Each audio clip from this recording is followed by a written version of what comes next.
Hey guys, so good to see you. I got a question about how to handle a toddler hitting and whether it was best to, do a stern no, to pretend like you're hurt, do you hit back? And so I wanted to address that question today. So first things first, I would try to think about what is causing the hitting? Is it always in the same situation? Is it when your kiddo is tired or hungry? Because we can anticipate that and try to prevent that. Is it when your child's frustrated? Maybe they are one and still don't have a ton of verbal language skills, and so maybe they're frustrated because they can't express to you what they want. Is it when they're trying to get your attention but you're not giving it to them? Probably because you're doing other adult things. But what or is it just when they're upset because their blocks fell over and they're kind of lashing out on you? Or because you had them put the blocks down because you need to get in the car. So what's causing the hitting? If it's always the same situation or maybe the same few situations, then I would think about how can we prevent that or ward that off. Let's use they're frustrated because they need to stop playing, put their blocks down and get in the car and go. So if that's the case, and they hit you because they're upset that, we had to do that, what I would do is first we want to begin using words that include what the feeling is that they're having. So something like, we'll call it Joe. Joe, you're mad because I said you had to put the blocks down. Are you mad because we had to stop playing? You're mad, aren't you? And so we kind of repeat until we can get their attention and they hear what you're saying. Acknowledge their feeling and you say why they're feeling it. And you say, it's okay to be mad, but we do not hit. Hitting hurts mama. That makes mama sad. And then we would go on to say, you're mad because we had to stop playing. Okay, why don't we take one block with us to the car? Do you want to pick out a block to take with you to the car? And then you help them problem solve and find some sort of compromise so they have to put the blocks down and stop playing. We still have to get in the car, but maybe they can take a block with them to the car. The other thing that we can do is if we find that is something that helps, then we can begin doing that just kind of proactively in the future. So next time you tell Joe that we need to stop playing and get in the car, you can say, hey Joe, we have to go bye-byes. Do you want to bring a block with you? Why don't you pick out 1 or 2 blocks to bring with you? And that might help him prevent the tantrum and the hitting in the first place. If it's something like they're not getting your attention right away and so they start hitting you, or because they're frustrated with their words, if it's frustrated because they don't know the word that they're trying to tell you and they're trying to express something to you, and you're not understanding or they're not getting it across, sign language is a great bridge between like the 9-month to 18-month phase, because 18 months many kids start getting more language skills, but before then sign language is a great bridge. So I would try to use sign language for some of those like broad, basic, frequent needs.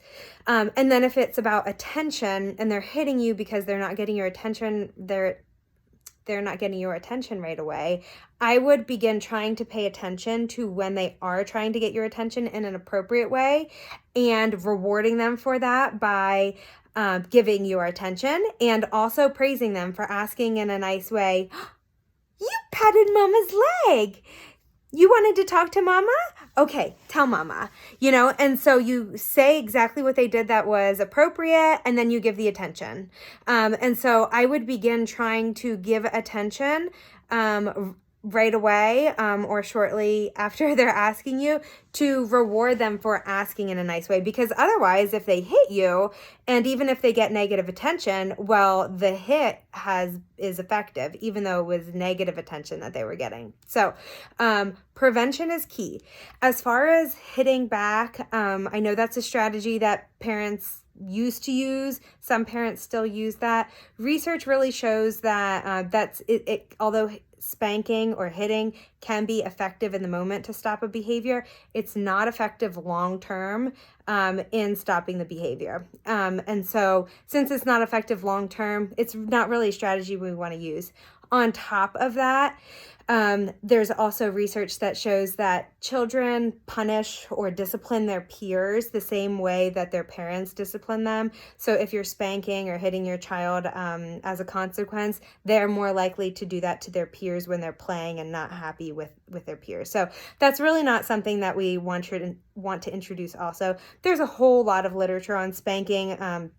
That's really a whole nother topic, but just briefly, I would say it might stop the behavior in the moment, but it will not stop it long term. And actually, you're kind of modeling behavior that you're trying to tell him not to do, and you don't want him to use on his peers. So I would avoid that. And then finally, with older children, so children that are a bit older, if they're having a huge meltdown that includes hitting, throwing, biting, kicking, something like that you're okay to leave without your supervision for a little, I would actually excuse yourself, go into a room and lock the door and wait until they're calm. So I'm talking about a little bit of an older child, like a 3, 4, 5-year-old that you can't very well you could, obviously, if you can walk away from the child and they are not going to follow you, then that's a better solution. But I'm talking about a child that's older, that is having a big tantrum. In the moment, I would actually just excuse yourself. Joe, you hit me and that hurts. Mama's going to walk away.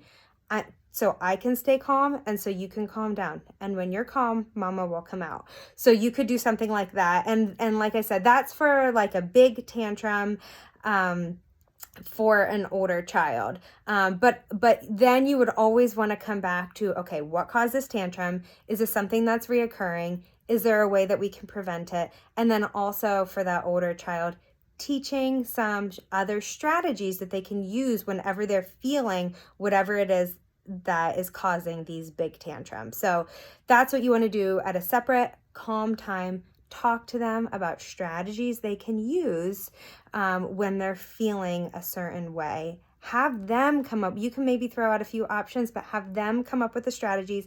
Ask them, next time you're feeling frustrated, what strategies would you like to use? It could be getting a hug from your mama. It could be going to get a stuffed animal or a lovey. It could be singing a song. It could be going to a cozy center. It could be going to read a book. It could be, I have some kiddos that like to look out the window and count trees. It's just something that's, it focuses their attention somewhere else, something like that. So you always want to come back to it at a separate time, have them come up with a game plan for some strategies that they can use next time. And then when they do use those strategies, you need to pay attention, notice that they're using the strategies, make a really big deal. Joe, I saw you were frustrated and I saw you use your strategy. You came and got a hug from Mama. That's awesome, buddy. Really great job using your strategy so you can stay calm when you're frustrated. Call them out on it. It's a big deal. And the praise that you're giving them makes their brain release lots of happy hormones, makes them feel really good about themselves, and it makes them want to repeat that behavior in the future. So those are for some older children. For the younger kids, we want to call out the feeling that they're feeling. We want to acknowledge that they're feeling it, validate why they're feeling it, tell them it's okay to be mad, it's not okay to hit, and then work on redirecting and a compromise. And that really is best for the younger age. You can also, so I'm kind of babbling at this point, But you can also do timeouts. Timeouts are effective even for a 1-year-old. You can have them sit, you know, one minute per their age. So you can have them sit. That kind of works just as a reset. It doesn't need to be a huge deal. It can just be, you know, like that you threw a block at me. We do not throw blocks. It's okay to be mad, but it's not okay to throw blocks. Let's go over here, sit on the couch, try and calm down. And then after their minute's over, then you can redirect them to, you know, a more appropriate solution.